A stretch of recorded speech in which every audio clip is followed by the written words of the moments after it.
Assalamualaikum warahmatullahi wabarakatuh.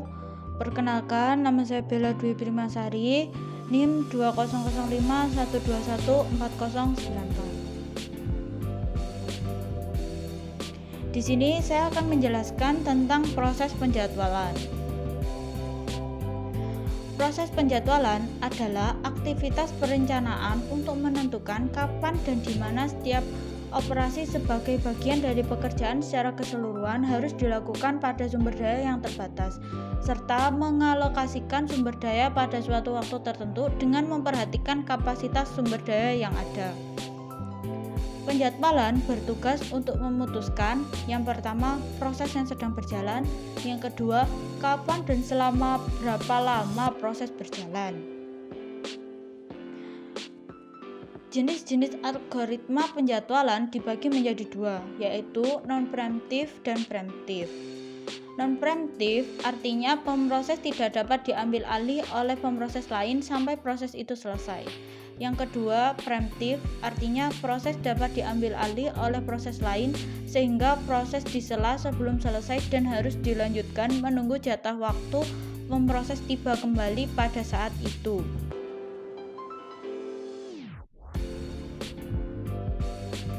Jenis-jenis algoritma penjadwalan non-preemptif terdiri dari 4 konsep. Yang pertama, FIFO, First In First Out, atau FCFS, First Come First Server, SJF, Shortest Job First, HRN, Highest Ration Next, MFQ, Multiple Feedback Queues.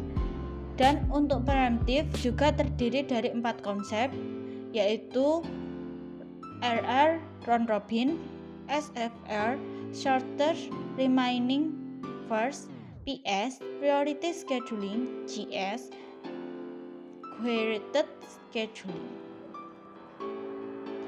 Di sini saya akan menjelaskan lebih rinci tentang MFQ, Multiple Feedback Queues. MFQ tergolong dari proses penjadwalan non-preemptif. MFQ merupakan penjadwalan berprioritas dinamis.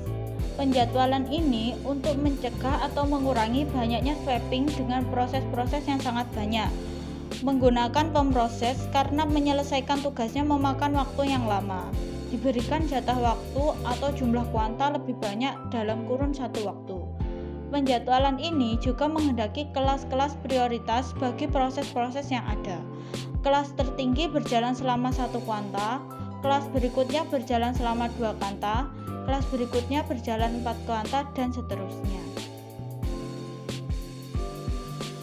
Prinsip dari MFQ yang pertama, menjadwalkan proses ke CPU berdasarkan antrian paling atas. 2. Quantum time yang rendah akan diprioritaskan menuju CPU. Yang ketiga, prioritas antrian paling tinggi diberikan pada proses dengan CPU burst kecil. Semakin rendah tingkatnya, panjang CPU burst proses juga semakin besar. Suatu proses baru selesai dimasukkan pada antrian berprioritas tertinggi.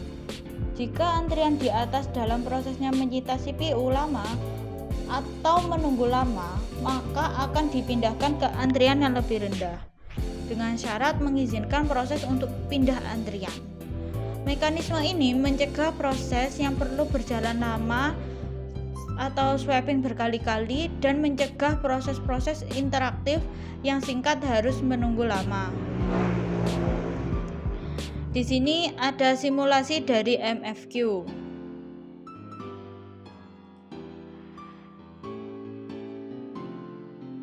Di sini kita bisa melihat terdapat 3 proses.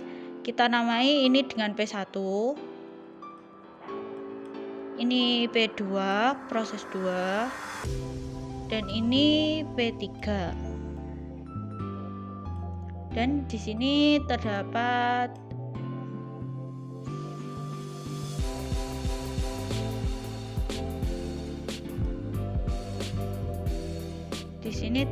CPU.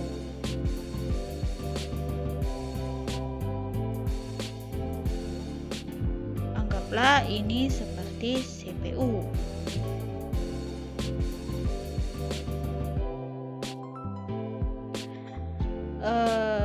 simulasi dari MFQ ini dilihat dari proses 1. Proses 1 kuantum 8. Apabila pada proses 1 kuantum 8 tidak bisa terpenuhi, maka akan lanjut pada proses 2. Dan apabila di proses 1 ini terpenuhi, maka akan dieksekusi langsung menuju ke CPU atau timeout-nya langsung ke CPU.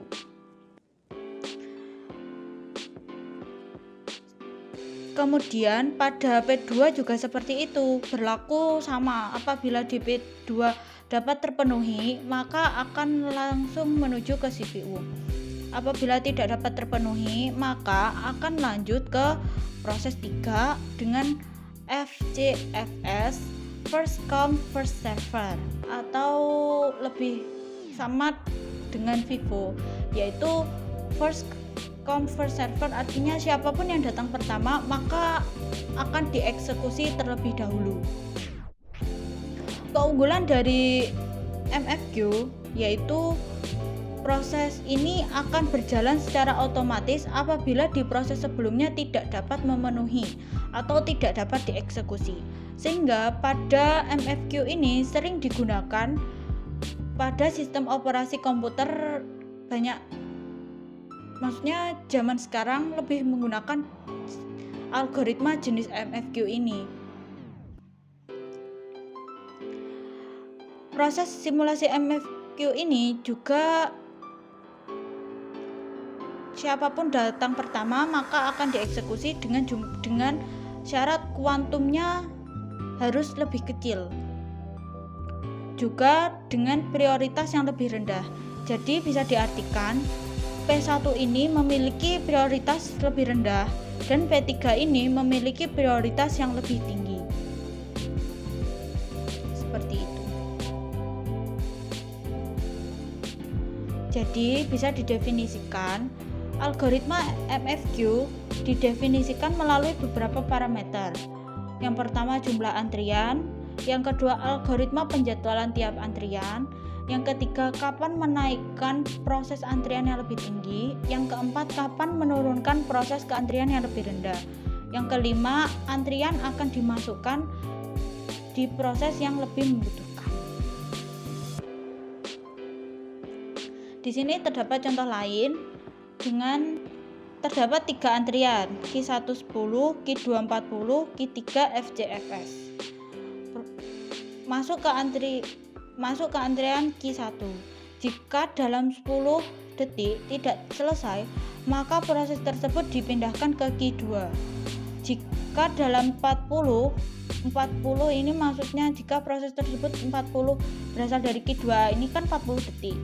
40 tidak selesai, maka dipindahkan lagi ke Q3. Q3 menggunakan prinsip FCFS, siapapun yang datang pertama akan dieksekusi lebih dahulu. Berdasarkan hal-hal di atas, maka algoritma ini dapat digunakan secara fleksibel dan diterapkan sesuai dengan kebutuhan sistem.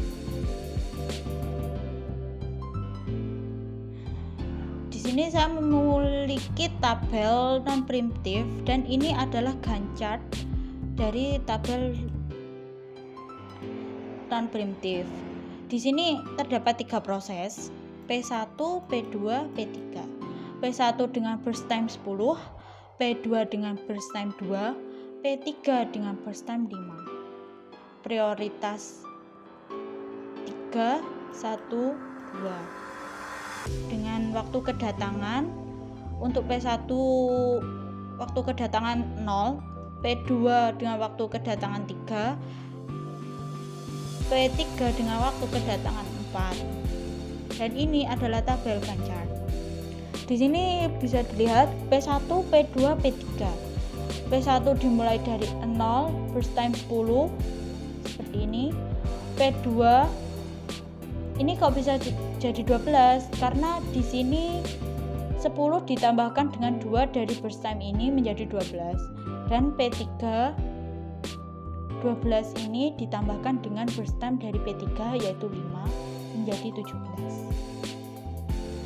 Jadi waiting time-nya P1 waktu kedatangan 0. Jadi dia tidak menunggu sama sekali. Jadi dia langsung dieksekusi. P2 10 dari sini dikurangi dengan 3. Waktu kedatangan dari P2 3 menjadi 7. P3 12 ini dikurangi dengan 4. Waktu kedatangannya sama dengan 8. Average-nya dari waiting time ini dibagi 3 atau jumlahnya dari proses tersebut. 0 ditambah 7 ditambah 8 dibagi 3 sama dengan 5. Seperti itu. Di sini saya mempunyai contoh pada sebuah sistem. Kita baca dulu soalnya. Pertimbangkan sebuah sistem yang memiliki proses terikat CPU yang membutuhkan waktu burst 40 detik, algoritma penjadwalan antrian umpan balik bertingkat digunakan dan waktu antrian kuantum 2 detik, dan di setiap level itu bertambah dengan 5 detik. Lalu berapa lama proses akan diinterupsi dan pada antrian mana proses tersebut akan menghentikan eksekusi? Di sini sudah pasti kita menggunakan MFQ karena antrian umpan balik dengan burst waktunya 40 detik.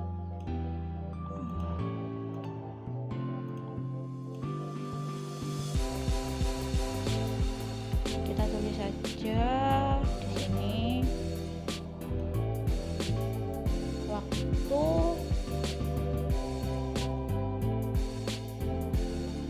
membutuhkan 40 detik atau 40 second.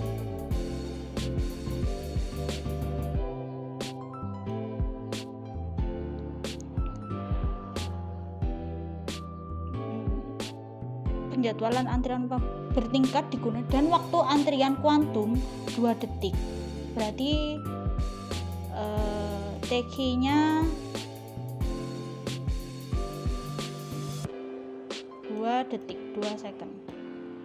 Dan di setiap level itu bertambah dengan 5 detik. Setiap level, setiap proses maksudnya ditambahkan dengan 5 detik. Seperti ini. Lalu berapa kali proses akan diinterupsi dan pada antrian mana proses tersebut akan menghentikan eksekusi. Jadi caranya seperti ini. Di sini kita diberikan waktu 40 detik. Terus program tersebut akan berhenti pada eksekusi berapa dan diinterupsi berapa kali, dieksekusi berapa kali. Jadi caranya seperti ini. Tiap eksekusi membutuhkan waktu 2 detik. Jadi eksekusi pertama 2. Kemudian ditambah eksekusi kedua, saya taruh sini P2 sama dengan 2 ditambahkan 5 sama dengan 7. Jadi di sini 7. Kemudian 7 ditambahkan 5 untuk P3, proses 3.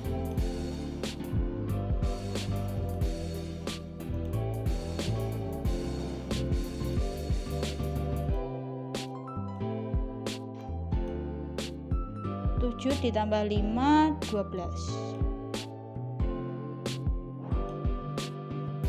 Tulis 12. Kemudian 12 ditambah 5, 17. Mungkin sampai sini kita bisa hitung dulu apakah waktunya melebihi dari waktu yang diberikan yaitu 40 detik apa belum. 2 ditambah 7, 9 ditambah 12,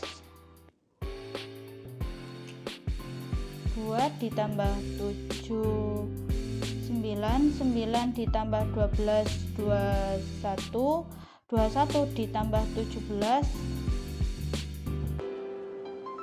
sama dengan 38. Jadi di sini kita sudah memiliki waktu 38 detik. Sisa 2 detik. Jadi interupsinya dilakukan selama 4 kali.